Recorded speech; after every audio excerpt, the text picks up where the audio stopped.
Nesse vídeo, vou te dizer 3 passos para você superar o fim de um relacionamento. Olá, aqui é a Jéssica Nascimento, eu sou terapeuta especialista em relacionamentos.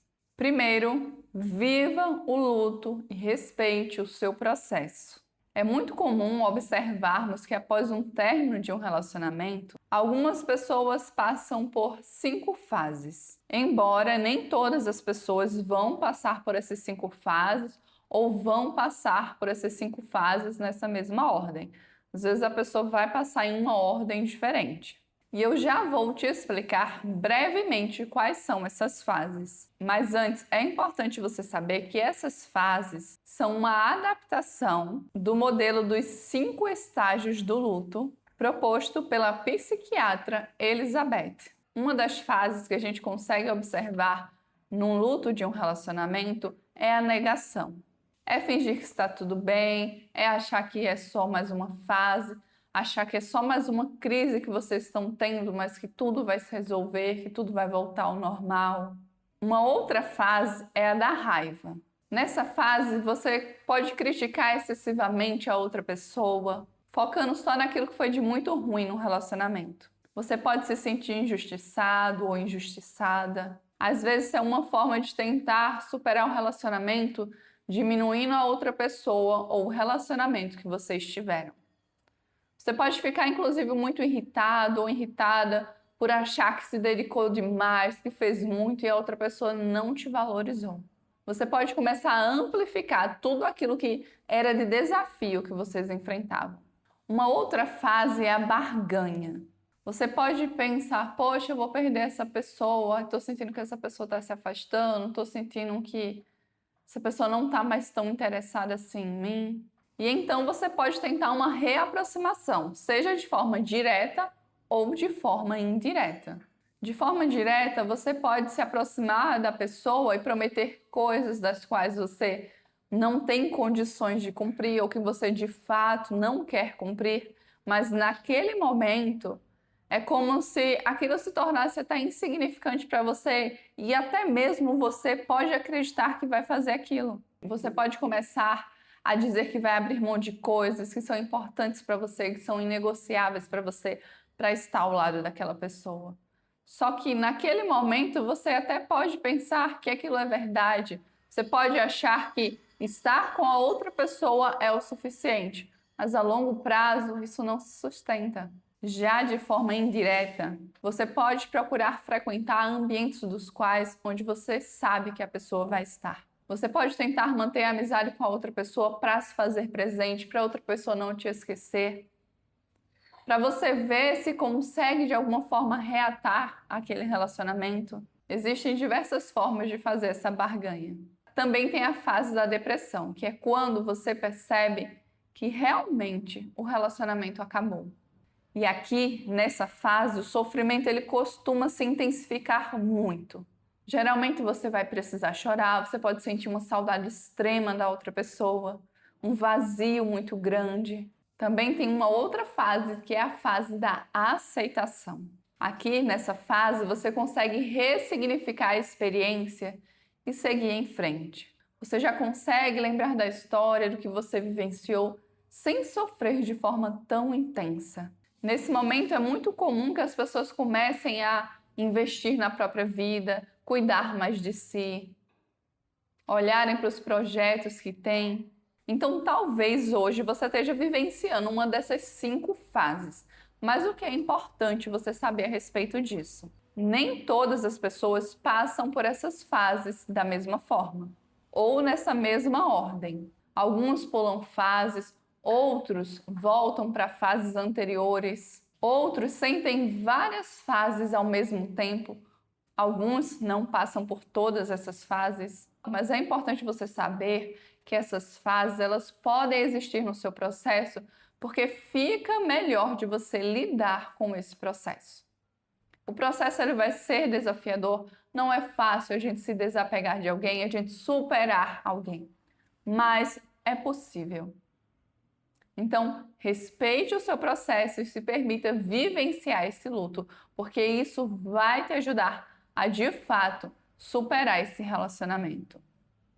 Quanto mais você luta e briga para não ter que lidar com os seus sentimentos, para não ter que lidar com a fase que você está vivenciando, mais isso dificulta o seu processo. Então busque não ficar apressando o seu processo ou tentando comparar com outros fins de relacionamento que você já teve e que talvez tenham sido mais simples de você superar. Mas entenda que cada relacionamento é único, cada experiência é única, cada momento é único. Hoje você está vivendo esse fim de relacionamento, talvez outro fim que você superou aparentemente de maneira mais fácil, você não estava vivenciando o que você está vivenciando hoje. Então existem diversos fatores que vão influenciar nessa questão. Então se respeite. 2. Se observe e perceba. O que você está sentindo nesse momento? Qual é a sua necessidade nesse momento? E dentro das suas possibilidades, e se fizer sentido, for saudável e bom para você, busque atender essas necessidades. Às vezes você vai precisar ficar um pouco mais sozinho ou sozinha. Se permita ficar um pouco só.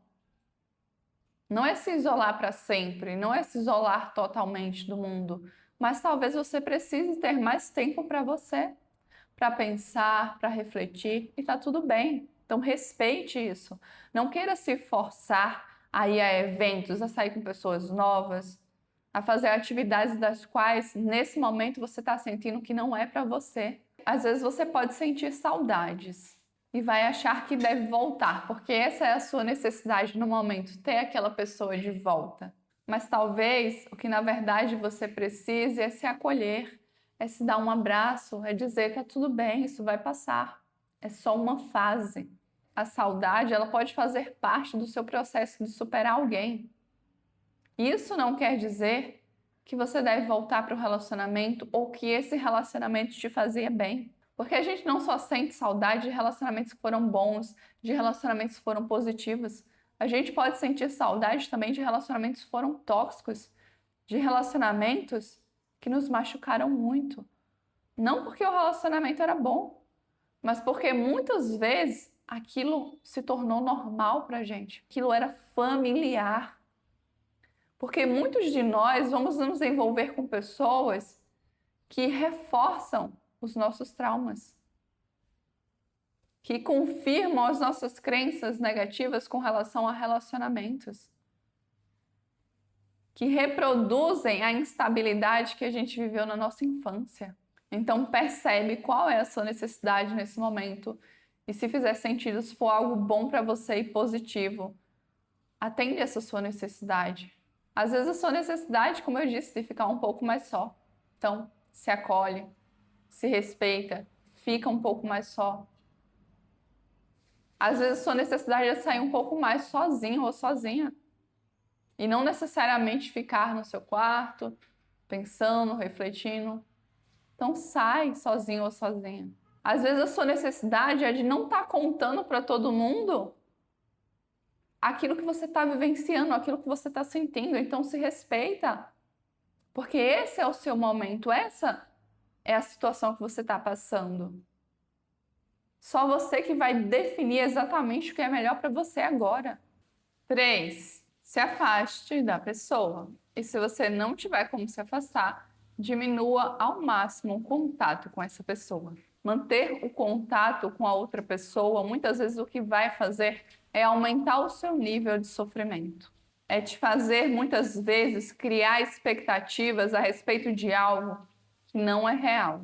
Então, se está dentro das suas possibilidades não manter contato com essa pessoa, pense se realmente vale a pena manter contato com alguém que você quer superar. E se você tiver que manter contato com essa pessoa, tenha o mínimo de contato possível, porque em alguns casos realmente não dá para a pessoa se afastar totalmente. Tem pessoas que têm filhos com a outra, trabalham no mesmo ambiente, estudam no mesmo ambiente. Então você tem que observar o seu contexto também. Vai ser mais desafiador para você que tem que de alguma forma conviver com a pessoa? Vai, mas também é possível superar. Porque superar é uma decisão também. Embora o ambiente ele não esteja facilitado para você superar, você vai conseguir superar. E por que é que você não deve manter contato se você não quer retornar ao relacionamento? Porque isso vai te tornar mais vulnerável a ter recaídas, a querer voltar para esse relacionamento. E às vezes você nem quer mais voltar, ou às vezes você quer, mas a outra pessoa não quer. Então, estar em contato atrapalha o seu processo de conseguir superar esse relacionamento. Esse é o momento de você se dedicar a você, na sua própria vida, a você se entender, a você vivenciar o que precisa ser vivenciado agora, para que você siga em frente. E não um momento de estar alimentando mais sentimentos por essa pessoa. Então, se você já sabe disso, você está consciente disso, agora só é você agir diante disso. Se quiser a minha ajuda como terapeuta especialista em relacionamentos, o meu contato vai estar aqui na descrição desse vídeo. Eu espero que de alguma forma esse vídeo tenha te ajudado. Muito obrigada por ter assistido esse vídeo até aqui. Foi um prazer muito grande ter sua companhia aqui comigo hoje. Eu te vejo no próximo passo dessa jornada. Um beijo para você e tchau!